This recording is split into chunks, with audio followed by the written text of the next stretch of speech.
Yes, I probably feel that all the time. That is my legacy, I guess. There's so much that I learned working on It's Always Sunny. Reed Richards goes down so many different paths in the comics. Yeah. And we know now that in the MCU, he's going to go from this version of Reed into the leader of the Avengers eventually. How do you think that he gets from point A to point C? Because we feel like it's almost like there won't be a B in between those. Like, we're just going into Doomsday from here. Well, I can't speak too much about Doomsday, and the idea of him as the leader of the Avengers in Doomsday was something that the internet has run with and is actually, they misinterpreted something I said, which is what I said was... Never. I know, for the first time ever. I was actually talking about Reed Richards in the comics and how different he can be from issue to issue and from run to run, and that sometimes he is that cerebral scientist locked away in the lab trying to solve everything. Sometimes he is leading the Avengers and running off into, trying to save the day. Sometimes there's an emphasis on him as a family man, and so I needed him to sort of encompass all of those things. A leader who's willing to jump into the fray, a person who's in the lab trying to solve everything, and a devoted husband and father and best friend and family member, right? And so for me, it was talking about how I went about finding the best actor for that part in finding Pedro Pascal to play someone who could do, an actor who could do all of those things, really. Yeah. So where Reed Richards goes in the Avengers Doomsday is for the Russo brothers to tell you. Galactus serves this really important cosmic function in the comics. And I am curious if in the MCU you see him as the sort of cosmic balance that he is in the comics, or just more of a planet-nomming villain who is just like, I'm just going to eat your planet because I'm hungry. Yeah. I mean, he definitely does serve a function. And in the comics, it took a while for them to kind of get to that idea of he's a necessary force. He's a life bringer, that he's almost like a cosmic gardener, that he's pruning out planets to make room for expansion and growth. And those are great elements of it. But we were definitely leaning more into this idea of an ancient cosmic vampire, a cosmic shark, this unstoppable force that's consuming planet to planet to planet. It is kind of unknowable and unstoppable, which is very similar to how he appears in issues 48, 49, and 50 of the original Fantastic Four run. Before we got to know more about who he was when he was, we had to wait a while to learn about Galen of Ta and his whole arc and his whole journey, which I think is a good thing. I mean, very much from the way I approached him was as a cosmic force who was there to maintain nature, maintain the balance through his need, his drive, his hunger to do that. So there's no malice or any kind of human emotion about the way that he does this. And so, I'd definitely go the former rather than the latter in your question. Yeah, he's a cosmic force rather than a villain. What a wonderful movie. And all three of you are so remarkable in it. But Vanessa, this feels like Sue's movie almost. Like there are so many moments where she is the one saving the day, and it is just this balance of her rage and empathy. And I'm just curious how you approached that. It makes me emotional you saying that, because it's just lovely for a woman to say that. And it's, I don't know, I think there's something, it felt intrinsically in the comics, like amazingly powerful about this mother being at the center of this family, and the fact that this story was always about a baby, fundamentally, a baby on the way for all of them, for the uncles, for this family who lived together, who were dependent on each other, who decided to, coexist in a world in which they were, forever changed. And I mean, in the shooting of the movie, as the only woman in the group, I never felt like any different. I felt so supported and loved by these guys. It was incredibly healing for me as a woman and an actor, and even for Sue, really, that this team was built around protecting this baby, and this mother brought through this baby. But the mother brought through the baby, like even the birth. You have her brothers and her husband, like by her side. And there was something so beautiful about that. So that's just really moving to me, because that's, the heart of it is about sort of like new birth coming through, and that's a very feminine energy. But she couldn't do it without the guys. So thank you. So I'm glad you bring up Wanda, because you are currently 2 for 2 on the strong mamas in Marvel front. Yeah. This film almost feels like Sue's movie. And I'm curious if that was intentional and always the case, or if it just sort of evolved into that as we're seeing, you know, she's stopping a villain while giving birth, like all of that. Yeah, I mean, the movie has definitely always been about the four of them. Mm-hmm. But, you know, if we were picking an A plot, you know, from among the four, it was about Reed and Sue and about this relationship and how a baby can change a family, a marriage. You know, you fall in love with someone because they're so different, right? Opposites attract. Reed and Sue couldn't be more different.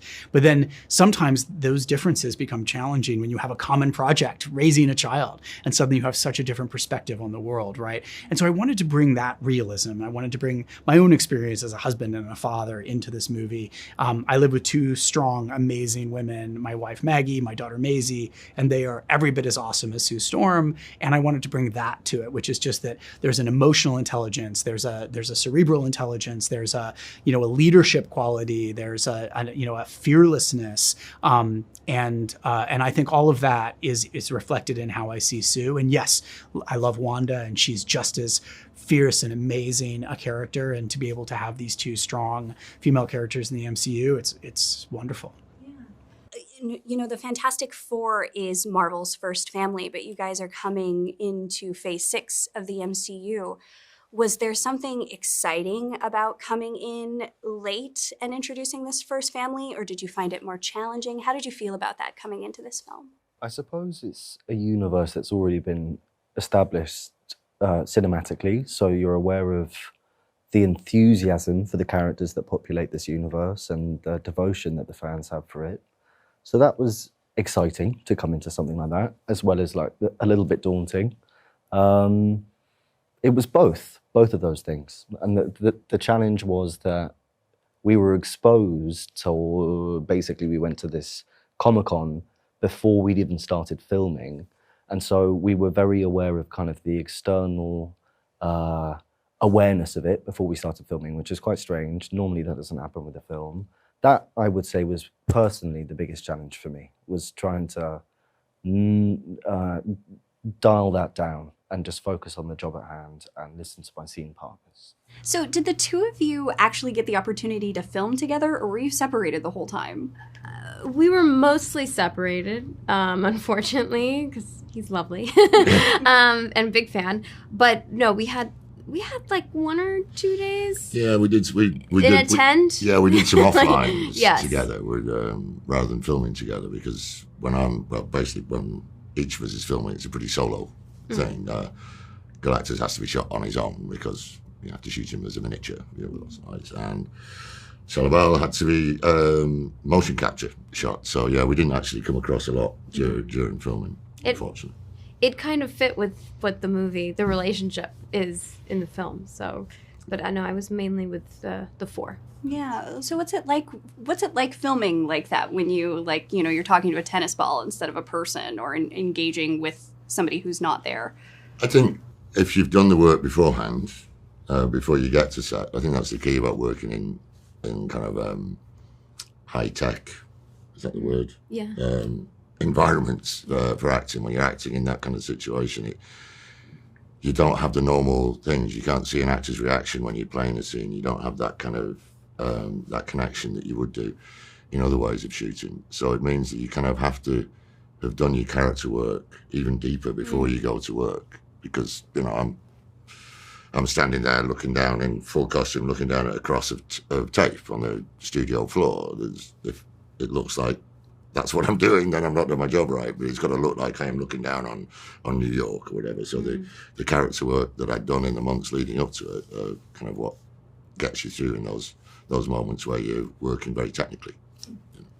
It almost, yes, 100%, but it also almost weirdly feels like when you are auditioning, in a way. Like, I feel like when you're an actor and you're auditioning and you have to imagine that you're like actually driving a car, or actually like doing these, it's like, it kind of feels like that, except you're not auditioning, you're actually like working on a real active set. Yeah. Matt, this film has such faith in its audience, and that's really refreshing in like modern film, especially in the superhero genre where everybody feels like they have to explain everything. And I'm just curious if by not focusing so hard on the origin, if that made your job easier or harder. It definitely made it harder because I wanted to make sure that people knew what they needed to know. But at the same time, I really like just being dropped into this world, which is why the movie begins the way it does. You know, you're in the middle of life. You know, you're dropped into not superheroes saving the day, but a real couple. You know, you see them in their bathroom doing what they do every night. And then this night is not like other nights. Something big happens, something changes for them. You meet them as people, you meet them as a couple. And so that was really important to me. And then just having a lived in sense for the whole movie was really important to me. That sense of like, there's a lot of history behind them. History as the Fantastic Four, but history as a couple, as a family, as best friends, as siblings. All of that stuff is a long trail. And even in the world that we built, there's a long history of how Reed Richards and his technology changed New York City before he even was changing it as Mr. Fantastic. You know, for 20 years, he's been designing gadgets before he was cosmically altered, right? And so it's just about history and about feeling lived in. And I love as an audience member to be dropped into something. You know, I just think that's the most fun way. And then you figure it out as you go. Yeah, like these things have such a struggle with over-explaining every little aspect, but I'm glad that you talked about all of those intricate little details. Because you directed the It's Always Sunny episode with Conspiracy Charlie, which is my most used meme when discussing the MCU, because my whole job is like explaining theories and dissecting this, that, and the other. Yeah. And so I'm curious if there was ever a moment when directing this with all of its tiny parts that weren't on screen, you ever felt like that Charlie Day meme just... Pepe Sylvia. Yes, I probably feel that all the time. Yeah. That's so funny. That is my legacy, I guess. That meme must be the thing that will live after me, maybe? I don't know. I've loved working on It's Always Sunny, and there's so much that I learned working on It's Always Sunny. But yes, as a director, you're always juggling a million things. And in this one, you know, there was so much world building and so much relationship building that there was constantly, yes, a version of that in my brain. We see kind of a new version of Johnny here. Like the historically when we've seen him on camera, he's been, you know, just a straight up womanizer, a funny womanizer, but like a straight up womanizer. That is more subdued here. And like, he still loves women. He's still got the whole thing with the Silver Surfer. But was there anything that you consciously went into this new version of the character wanting to control on your side? There was a conversation that I had with Matt. And whilst we didn't want to get rid of his enthusiasm for the opposite sex, I just also think that there's just more interesting aspects to him.